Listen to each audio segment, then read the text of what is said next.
সকল চাকরির একটা কম্বাইন্ড ইংরেজি প্রস্তুতি হচ্ছে এই জিরো টু অ্যাডভান্স ইংলিশ কোর্সের মাধ্যমে আপনারা পাবেন। আর এই কোর্সের বর্তমান আকর্ষণ হচ্ছে এই বইটা। এই বইটাতে থাকা 3000 গুরুত্বপূর্ণ এমসিকিউ সকল পরীক্ষার জন্য কমন উপযোগী। আরেকটি কথা, এই কোর্সে আপনারা যে বইটা পাচ্ছেন সেখানে কিন্তু সাহিত্য অংশ যুক্ত করা হয়েছে।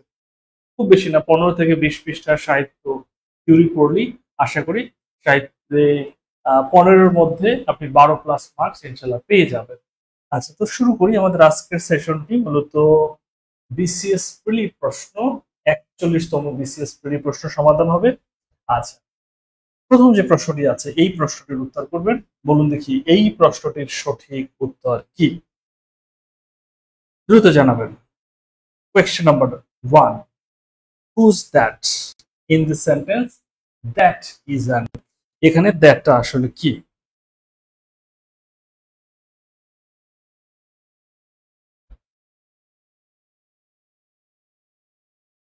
অনেকগুলো প্রশ্ন এসেছে, আমি সেই প্রশ্নগুলোর ব্যাখ্যা বিশ্লেষণে যাচ্ছি না।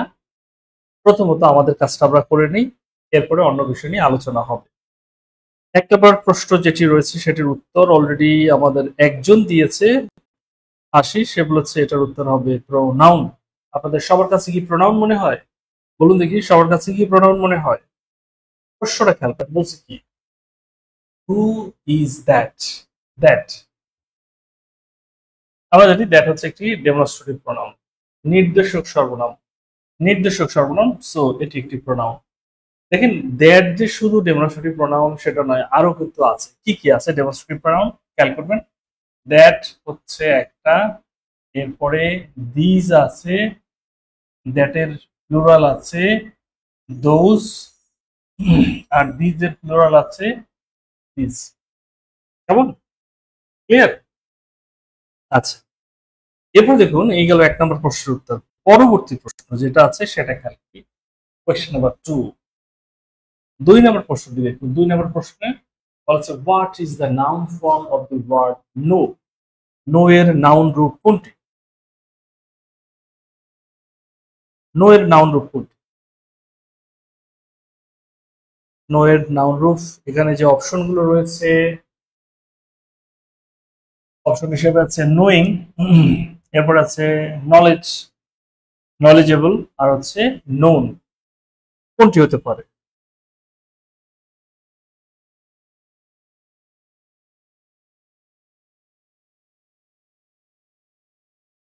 ওকে, কোনটি হতে পারে? কোয়েশ্চেন নাম্বার 2 এর উত্তর লক্ষ্য করুন। এখানে নো হচ্ছে ভার্ব, নো হচ্ছে ভার্ব। এই ভার্বটির অর্থ হচ্ছে জানা। তাহলে এটার যে নাউন রূপ সেটি হচ্ছে জ্ঞান। নো এর নাউন রূপ হচ্ছে নলেজ, যেটা আছে অপশন বি তে। আর নোয়িং হচ্ছে এটা ভার্বের আইনজি রূপ, এটা জেরান্ড হতে পারে, সেদিকে আমরা যাচ্ছি না। আমাদের বলছে নাউন রূপ কোনটা? নাউন রূপ হচ্ছে নলেজ, জানা থেকে জ্ঞান। নলেজেবল এবি এলি থাকলে সেটি হয় অ্যাডজেক্টিভ, বাট অ্যাডজেক্টিভ চাই না, হয়তো কখনো এরকম চাইবে যে নো এর অ্যাডজেক্টিভ রূপটা কি, অথবা নলেজের অ্যাডজেক্টিভ হতে পারে, প্রশ্নের ভেরিয়েশন আসতে পারে। আর শেষে যেটা আছে নোন, নোনটা হচ্ছে একটা অ্যাডজেক্টিভ, মানে নোন মনে হচ্ছে পরিচিত, তবে এটা ভিন্ন রকম। এটা পরিস্থিতির প্রেক্ষাপটে অ্যাডজেক্টিভ হয়, ভার্বের প্লাস পার্টিসিপল, যেটাকে আমরা পার্টিসিপল অ্যাডজেক্টিভ বলি, এরকমটা ভার্বাল অ্যাডজেক্টিভ। তো কোয়েশ্চেন নাম্বার 2 এর উত্তর আমরা পেয়ে গেলাম। কোয়েশ্চেন নাম্বার 2 এর উত্তর শেষ। পরবর্তী প্রশ্নের দিকে যাচ্ছি। পরবর্তী প্রশ্ন যেটা আছে কোয়েশ্চেন নাম্বার 3। 3 নম্বর প্রশ্ন খেয়াল করবেন। 3 নম্বর প্রশ্ন কি আছে দেখুন তো। Question number 3। 3 নম্বর যেটি বলা হচ্ছে যে I will not let you go. In this sentence go is an. এখানে গোটা আসলে কি?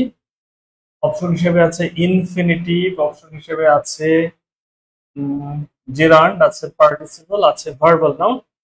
কোনটি সঠিক হতে পারে জানাবেন।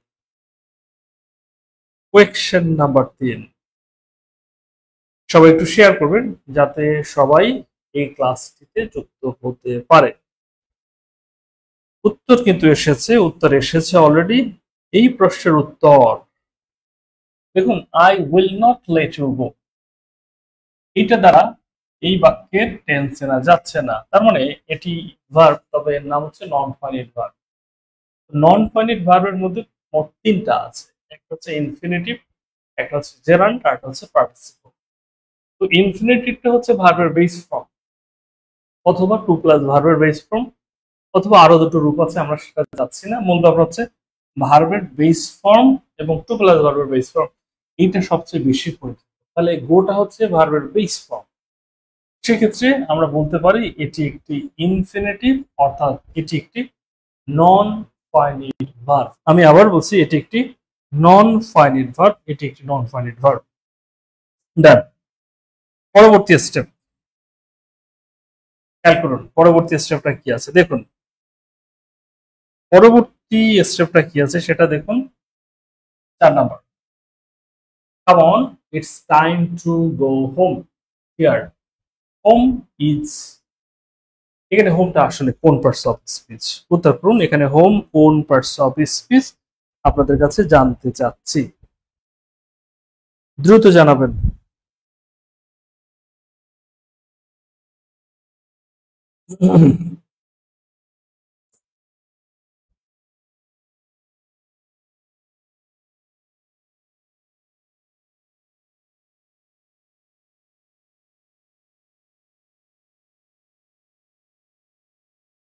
ক্লিয়ার? উত্তর করতে পারবেন? যা, উত্তর এসে গেছে। এটি একটি adverb. It's time to go home. Go, it's time to go home, কোথায় যাওয়ার? হোম, হোম কোথায়, কোথায়? অ্যাডভার্ব অফ প্লেস যেটাকে বলা হয়, adverb of place, time to go home. এরপরে দেখুন কোয়েকশন নাম্বার 5। 5 নাম্বার প্রশ্নটা আছে, which but is a preposition। এখানে কোন বাটটি একটি প্রেপোজিশন? কোন বাট একটি প্রেপোজিশন?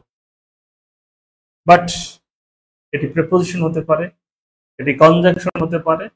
সেক্ষেত্রে মাথায় রাখবো, প্রেপোজিশন এবং কনজাংশন এটা আলাদা আলাদা কিছু বৈশিষ্ট্য আছে। যদি প্রেপোজিশন হয় তখন তার অর্থটা কেমন হবে, আর যদি কনজাংশন হয় তখন তার অর্থটা কেমন হবে, তাদের স্ট্রাকচারটা কেমন হবে, সেটা কিন্তু মাথায় রাখতে হবে। কাকুলি আক্তার, ভার্বের মডিফায়ার, রাইট, যেটা বলেছে সেটা ঠিক, ঠিক একদম। আমরা কি একটু শেয়ার করেছি? আমরা মনে হয় যে এখনো শেয়ার করি নাই, কারণ খুব বেশি লোকজন এখনো আসে নাই, এর মানে শেয়ার করি নাই। শেয়ারটা একটু করতে হবে। দেখুন, বাট প্রেপোজিশন হয় যখন এটা সারা বোঝায়, সারা, যখন এটি সারা বোঝায়। এখানে যেটা যেটা পাচ্ছি, it is but right, it is but right, এই বাট কিন্তু প্রেপোজিশন না, এটা হচ্ছে adverb. It is only right, এখানে বাট মানে অনলি, এরকমটা। হোয়াট উই ক্যান ডু, আমরা কি করতে পারি? সিট অ্যান্ড ওয়েট, বসে থাকা এবং অপেক্ষা ছাড়া, ছাড়া, এখানে ছাড়া বোঝাচ্ছে আমরা কি করতে পারি বসে থাকা এবং অপেক্ষা ছাড়া। এর মানে অপশন বিটা এটি উত্তর হতে পারে। অন্য কোনো অপশন ঝামেলা তৈরি করে কিনা সেটাও দেখতে হবে। We tired, we tired, we tried hard, আমরা চেষ্টা করেছিলাম, বাট এটি কনজাংশন, এটি কনজাংশন। আচ্ছা, সো এই হচ্ছে there is no one but likes him, এখানে এটা রিলেটিভ, মানে হু, হু লাইকস হিম, এরকমটা। সো আমাদের এদিকে আর যে লাভ নাই, অলরেডি আমরা বুঝে ফেলেছি যে সঠিকটা কোনটা, এটা পেয়ে গেছি। 5-এর উত্তর শেষ। 6, 6-এর উত্তরটা করুন। Can call me if you have any problems regarding your work. Call me if you have any problems regarding your work, উত্তর করবেন। উত্তর চাচ্ছি,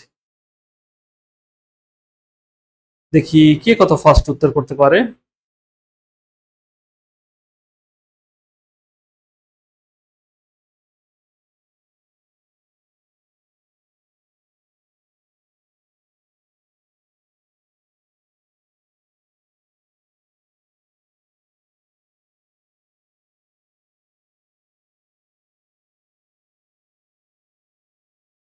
গুড।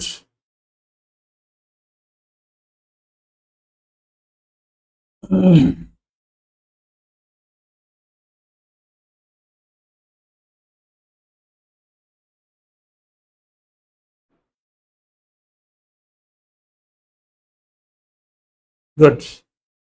এটা কি হবে? ছয়ের উত্তরটা হচ্ছে প্রেপোজিশন।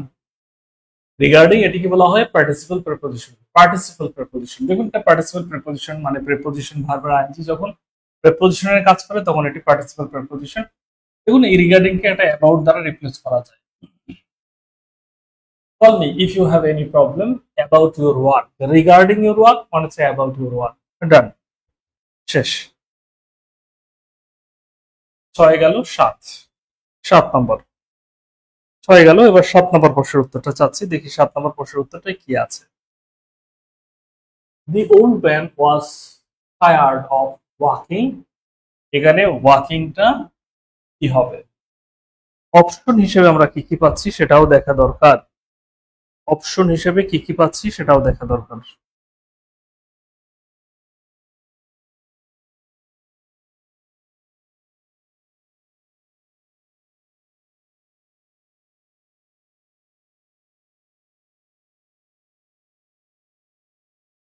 গুড।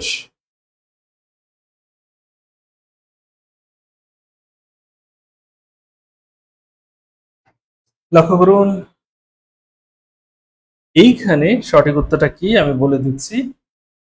দেখুন যেটা হচ্ছে অফ এর পর ওয়াক, প্রিপোজিশনের পর ভার্বের আইএনজি, নিঃসন্দেহে সেটি একটি কি হবে? সেটি একটি জেরাউন্ড হবে। শেষ। 8 নম্বর, to win a prize is my ambition, the underline part of the sentence is. এইখানে টু উইন এ প্রাইজ এটি মূলত কি? এটি মূলত কি? Adjective phrase, noun phrase, conjunctional phrase নাকি adverbial phrase? To win a prize. 8 নম্বর, মানে কি বি উত্তর করতেছে, বলতেছে বি। বি উত্তর করতেছে, দেখি আর কে কি উত্তর করছে।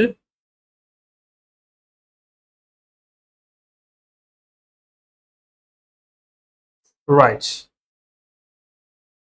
দেখুন এটি একটি নাউন ফ্রেজ সাবজেক্ট হিসাবে, বাক্যের সাবজেক্ট হিসাবে এটি একটি নাউন ফ্রেজ।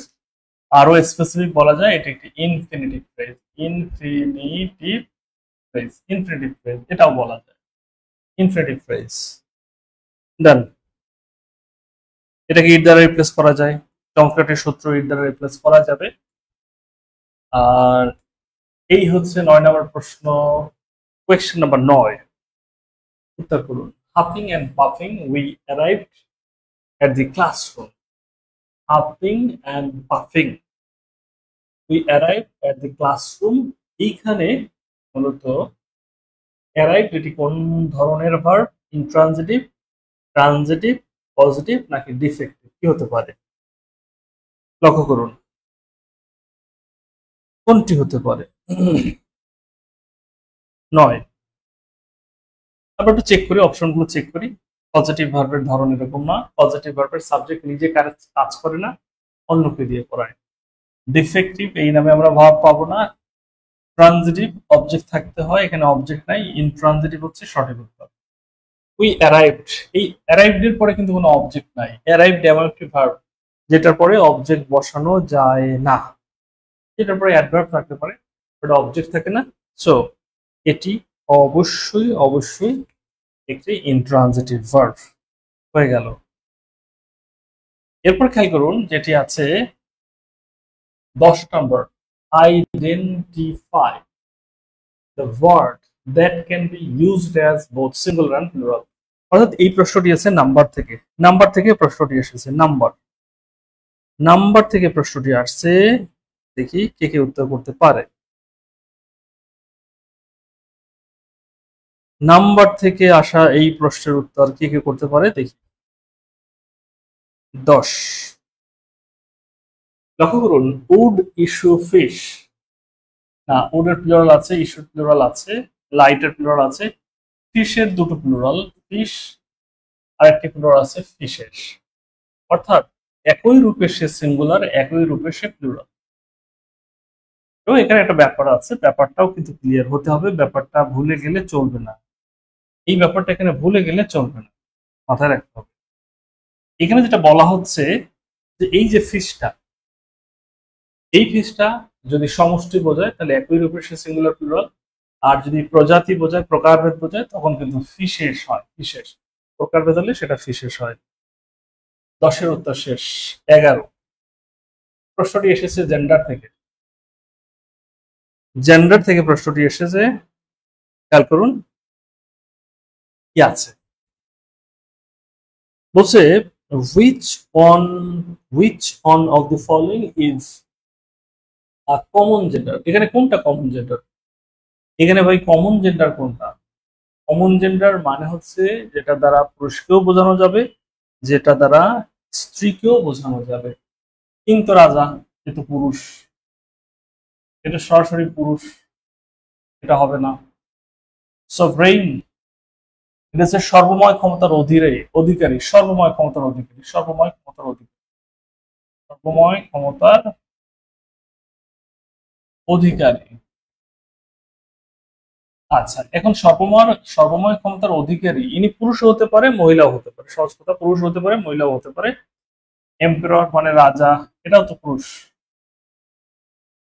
আর কুইন মানে হচ্ছে এটা মহিলা, রানী।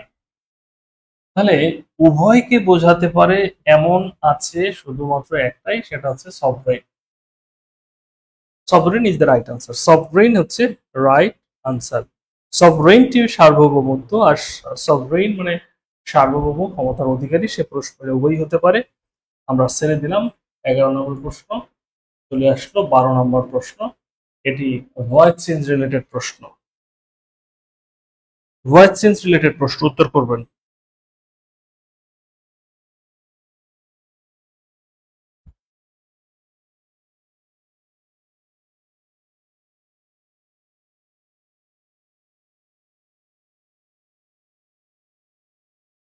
বারো নম্বর অলরেডি 2 জন উত্তর করেছে, মাত্র 2 জন উত্তর করেছে।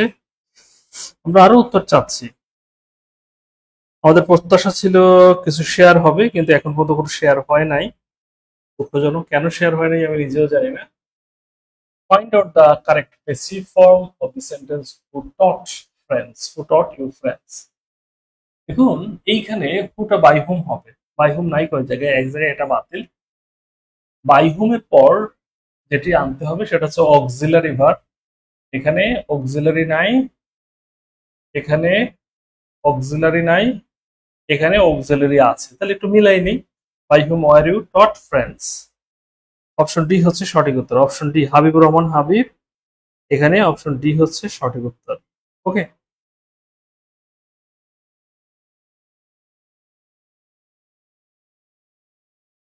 এইটা একটা বড় ঝামেলা হয়ে গেল।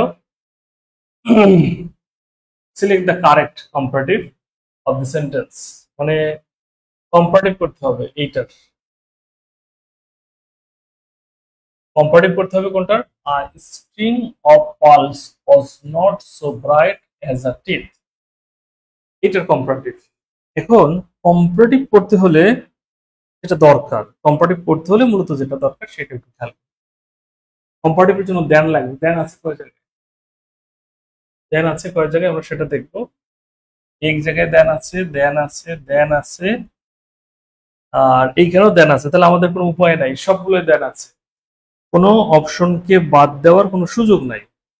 কোনো অপশন যে বাদ দেব সেইটার কোনো সুযোগ কিন্তু নাই। এখন আমরা দেখি, বলছে string of pulse was not so bright as her teeth.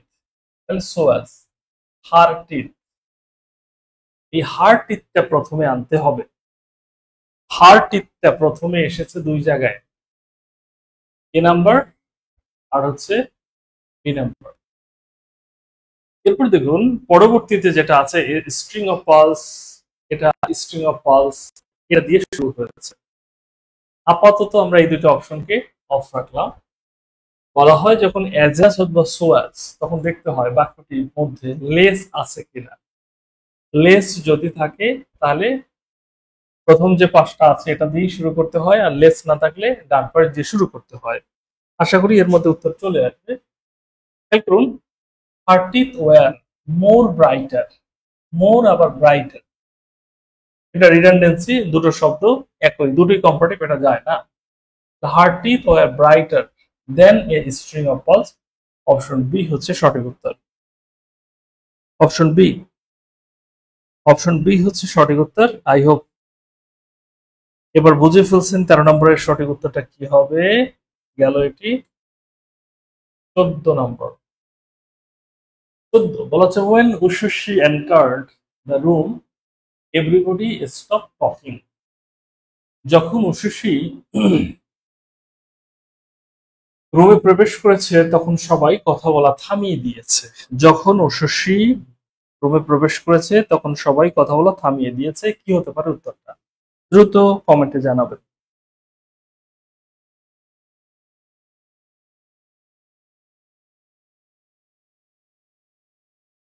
দ্রুত কমেন্টে জানিয়ে দেবেন কি হতে পারে সঠিক উত্তর। হাবিবুর রহমান হাবিব, আসাদুজ্জামান, হাসি, নাদিয়া উত্তর এসেছে, বড়লতা, কাকলি উত্তর করেছে। দেখুন এন্টারের পরে কোনো প্রেপোজিশন বসে না। এন্টারের পরে ইনটু বসতে পারে, সেক্ষেত্রে সেটি আলোচনা অর্থে বোঝাবে। আলোচনা অর্থ এরকম একটা অর্থ দেবে, আলোচনা করা এরকম একটা অর্থ দেবে। আচ্ছা, আমার মনে হয় যে এটা নিয়ে আর কোনো কথা বলার দরকার নেই, আমরা এটা ছেড়ে দিলাম। গেল এটা। অনেক which on is a correct sentence, এখানে কোন বাক্যটা সঠিক। Which on is a correct sentence, এখানে কোন বাক্যটি সঠিক এটির উত্তর করতে হবে। দ্রুত জানাবেন কোন বাক্যটি সঠিক।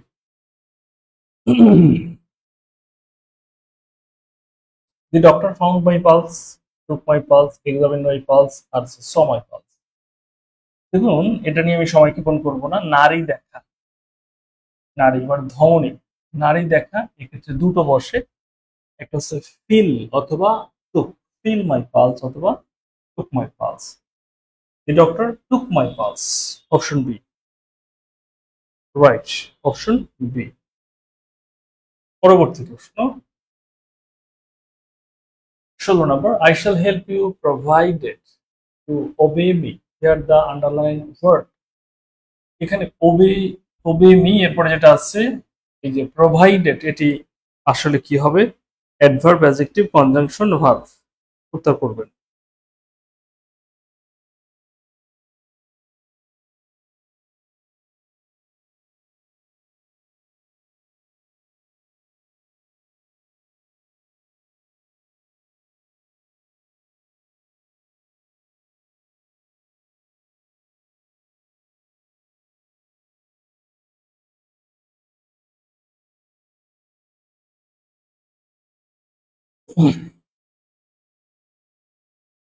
উত্তর করুন।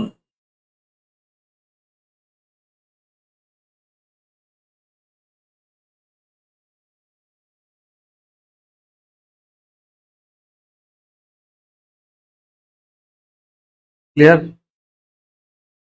আচ্ছা, দেখুন তাহলে এটার উত্তরটা আমরা বলে দিচ্ছি, উত্তরটা বলে দিচ্ছি। এটার উত্তরটা হচ্ছে কনজাংশন।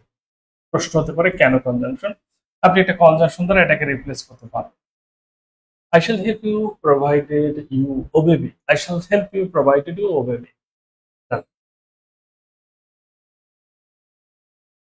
এবার দেখুন যেটি আছে 17, choose the word opposite in meaning terse. Terse মানে কি?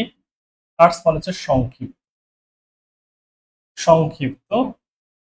কনসাইজ মানে সংক্ষিপ্ত, ডিটেল বিস্তারিত। এরপর হচ্ছে এক্সপ্রেসিভ মানে প্রকাশমূলক, আর ডিসক্রিপটিভ মানে হচ্ছে বর্ণনামূলক। তাহলে আমরা সংক্ষেপে বলতে পারি ডিটেইলড, সংক্ষিপ্ত, আর হচ্ছে বিস্তৃত। বলে ডিটেইল লেখো, শর্ট কোয়েকশন, আর হচ্ছে ব্রড কোয়েকশন বলে আমরা। এটা আমরা বলে থাকি বিস্তারিত লিখতে হবে। বিস্তারিত মানে ডিটেইল, ডিটেইল, বিস্তারিত মানে হচ্ছে ডিটেইল। সো এটা নিয়ে সময় ক্ষেপণ না করাই ভালো। পরবর্তী প্রশ্ন যেটি আছে 18 নম্বর। 18 নম্বর প্রশ্ন, identify, identify the correct spelling. Correct spelling কোনটা হবে? সঠিক বানান, সঠিক বানান কোনটা হবে?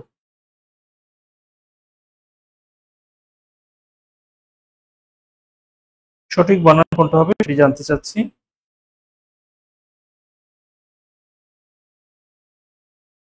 কোয়েকশন নাই রে,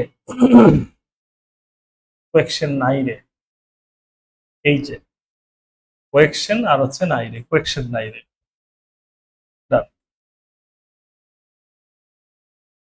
one whose attitude is eat, drink, be merry.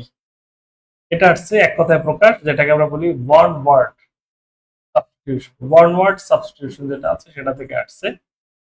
এটা হচ্ছে যার জীবনের উদ্দেশ্য হচ্ছে খাওয়া দাওয়া ফুর্তি করো, খাওয়া দাওয়া ফুর্তি করো। এটাকে বাংলায় বলা হয় প্রমোদ প্রিয়। প্রমোদ প্রিয়, এই প্রমোদ প্রিয় যেটা আছে এইটাকে এক কথায় বলা হয় নো এপিকিউরিয়ান। সিনিক না, স্ট্রিক না, সিনিকো না, স্ট্রিকো না। ওকে, দেখুন তাহলে এপিকিউরিয়ান সর্বভোগ না, সর্বভোগ ভিন্ন ব্যাপার, এটা হচ্ছে আর একটা। Give somebody a piece of your mind. কাউকে হৃদয়ের এক খণ্ড দেওয়া, এর মানে কি? Give somebody a piece of your mind কি হতে পারে?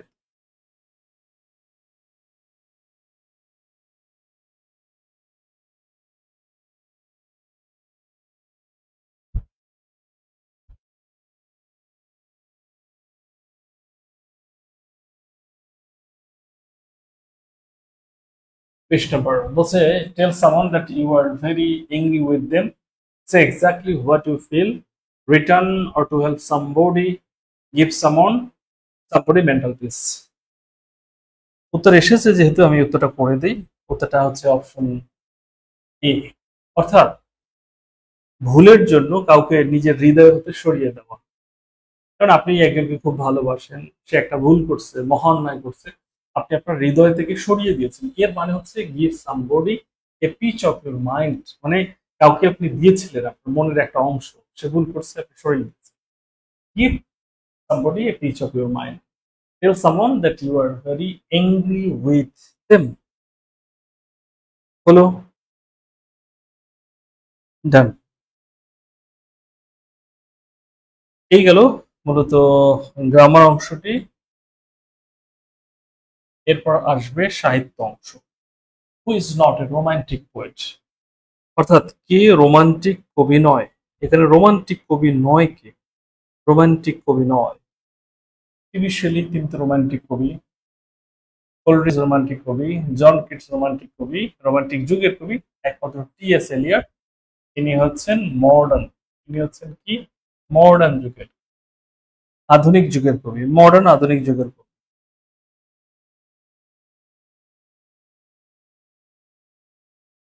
দি লাভ সফ of J Alfred Prufrock is written by, এটা কে লিখছে?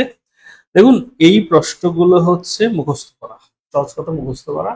যেমন টি.এস. এলিয়ট বিখ্যাত একজন, সবই পড়া লাগবে। যেমন বাংলা সাহিত্যে যত রবীন্দ্রনাথ, নজরুল, এরকম বড় বড় যারা রয়েছেন, এদের তো অনেক আমাদের পড়া লাগে।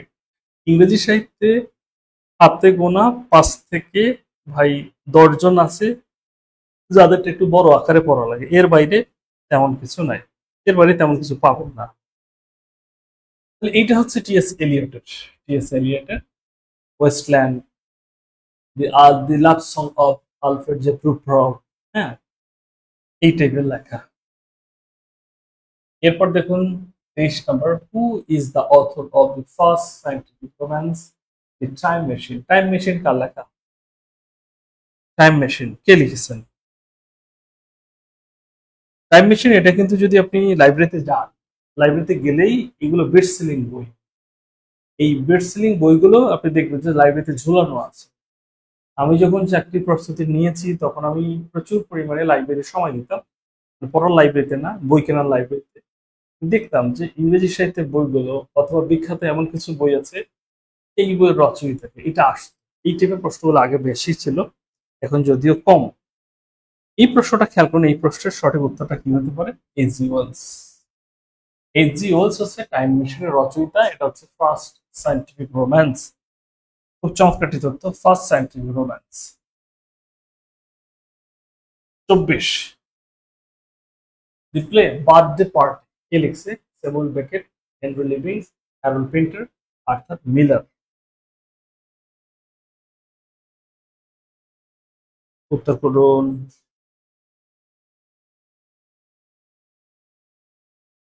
কে লিখছে বলুন দেখি? নির্মল কুমার উত্তর করেছে, হাসিনুর রহমান, কবির, হ্যারল্ড পিন্টন। নাদিয়া তাবাসসুম বলছে হ্যারল্ড পিন্টন। আপনাদের উত্তর করতে হবে। অনেকের ধারণা হচ্ছে যে না, আমি পালিয়ে বেড়াবো, উত্তর করব না। পালিয়ে বেড়ালে হবে না, উত্তর আপনার করতে হবে। যত আপনি পালিয়ে বেড়াবেন তত পেছনেই থাকবেন। সহজ হিসাব। 24 গেল 25। 25 নম্বর প্রশ্নটি দেখুন। 25 নম্বর প্রশ্ন যেটি আছে, লেডি চ্যাটার্লিস লাভার। লেডি চ্যাটার্লিস লাভার, এই ক্ষেত্রে এটা রচয়িতাটা কে এরকম বলে নাই, বলছে রিটেন বাই দ্য অথর। এইখানে এমন একটা আছে যেটা লিখেছে এবং লেডি চ্যাটার্লিস লাভার লিখেছে একই জন। এইটা যিনি লিখেছেন, এই চারটার মধ্যে একটা সে লিখছে।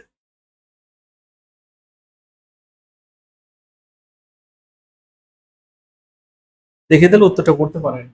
25, the Rainbow. The Rainbow, Lady Chatterley's Lover, the rainbow.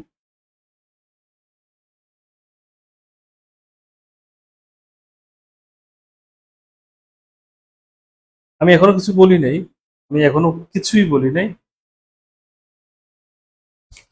যারা রেইনবো বলছে তাদের কথায় শুধুমাত্র সাড়া দিয়েছি, আর কিছু বলি নাই।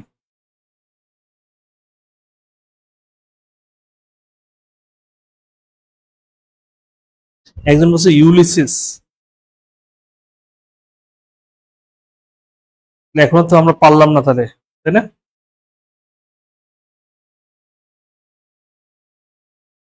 এটা হচ্ছে ডিএস লরেন্স, ঠিক আছে। ডি এইচ লরেন্স যিনি লিখছেন, এই ডিএস লরেন্সেরই হচ্ছে লেডি চ্যাটার্লিস লাভার আর হচ্ছে রেইনবো, একই লেখা। ডান। এরপরে আসুন ফেইরি কুইন। ফেইরি কুইন না তো ভ্যানিটি ফেয়ার। ভ্যানিটি ফেয়ার বলছে Vanity Fair is the novel written by. Vanity ফেয়ারটা কে লিখেছে? D S Lawrence, William Makepeace Thackeray, Joseph Conrad, আর হচ্ছে ভার্জিনিয়া উলফ। খুব কমন একটি প্রশ্ন, প্রচুর পরিমাণে পরীক্ষাতে এসেছে। কেউ কেউ ভুল করে ফেললেন। আসাদুজ্জামান 26-এর উত্তর অলরেডি বলে দিয়েছে। বি বলছে শফিক, বলছে ডি। আসলে এটা Virginia Wolf. Vanity fair, Virginia Wolf. দেখি কে কে বলে। আর এক বলছে উইলিয়াম ম্যাকফিস থ্যাকরে। দুটো সঠিক কিনা? আমি দুইটা বলছে দিলাম, কারটা সঠিক হয় সেটা দেখবো।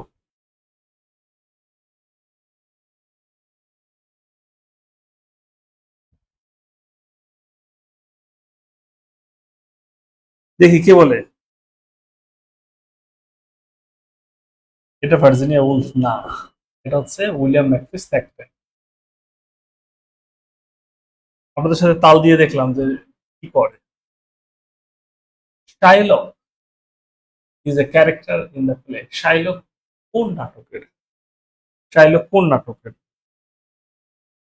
দেখুন শাইলকটা কোন নাটকের। রোমিও এন্ড জুলিয়েট না, রোমিও এন্ড জুলিয়েটের শাইলক এ ধরনের কোনো ক্যারেক্টার নেই। মেজার ফর মেজার নাই।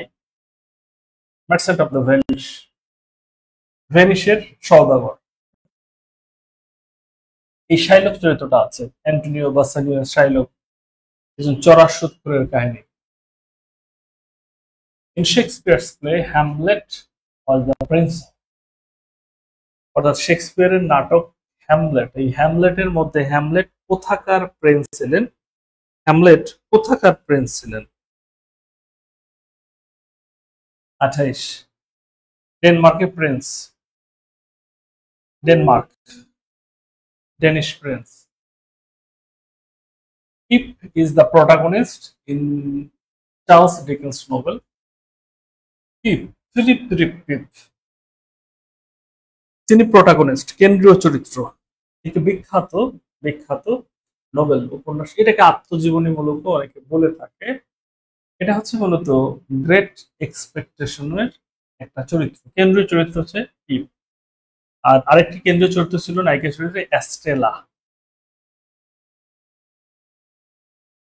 30 number, Adela Quested and Mrs. Moore are characters from the novel. Adela Costead, Mrs Moore দুটো চরিত্র, এটা বিখ্যাত লেখা, যেটা নিয়ে একটা মুভি হয়েছে। দেখি মুভিটার উত্তর আসে কিনা। 30, আপনাদের জন্য একটু অপেক্ষা করি। 30 আসুক, পাইনি এখনো। 30 আসছে। এটা হচ্ছে passage to India, doctor Aziz, আর একটা উল্লেখযোগ্য চরিত্র হচ্ছে doctor Aziz. Done. The character Alfred Dolittle. Alfred Dolittle is taken from Shaw's play. Alfred Dolittle, এই ক্যারেক্টারটা শয়ের কোন নাটক হতে নেওয়া হয়েছে?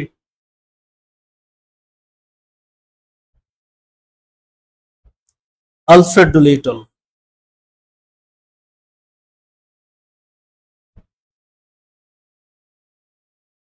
দ্রুত বলবেন।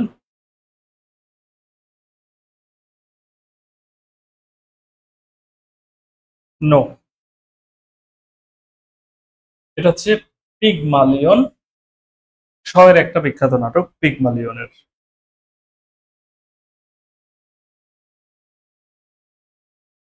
Why then is none to you, for there is nothing either good or bad. Thinking makes it so. To me it is a prison. This extract is taken from the drama. অর্থাৎ ভালো মন্দ বলতে কিছু নাই দুনিয়াতে, ভালো মন্দ বলতে কিছু নাই, চিন্তা ভাবনাই ভালো কিছু তৈরি করে, চিন্তা ভাবনাই খারাপ কিছু তৈরি করে, এরকমটা। চিন্তা ভাবনাই ভালো কিছু তৈরি করে, চিন্তা ভাবনাই খারাপ কিছু তৈরি করে। কে বলছিলেন? দ্রুত উত্তর করবেন, দ্রুত।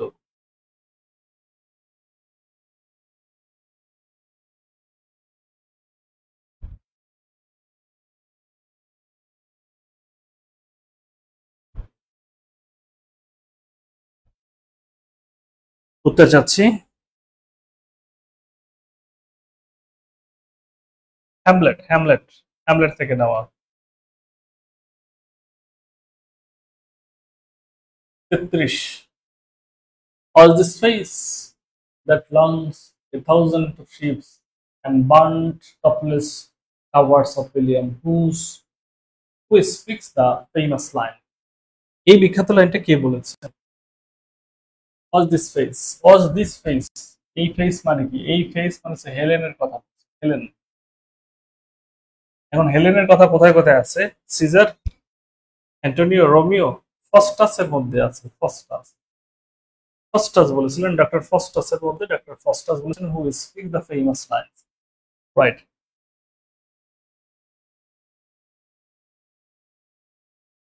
Made weak by time and fate, but a strong it will to strive to seek, to find and not to yield is taken from the poem written by. এই কবিতাটা আসলে কোনটা? আর এটা লিখছে কে? Robert Browning, Matthew Arnold, Alfred Tennyson নাকি Lord Byron? উত্তর করুন। 34 এর উত্তর চাচ্ছি। 34,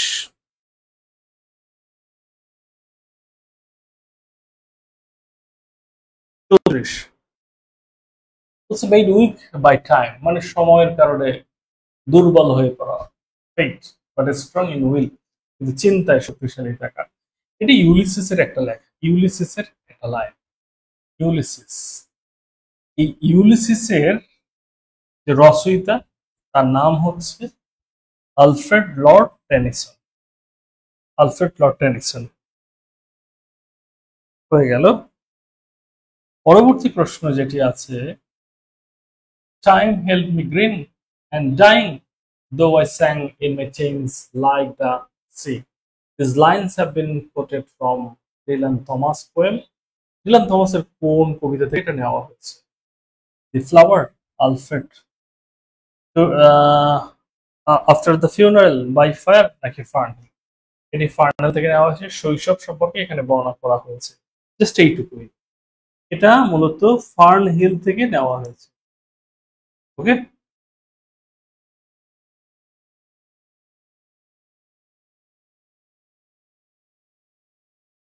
আচ্ছা, আশা করি আপনারা বুঝতে সমর্থ হয়েছেন।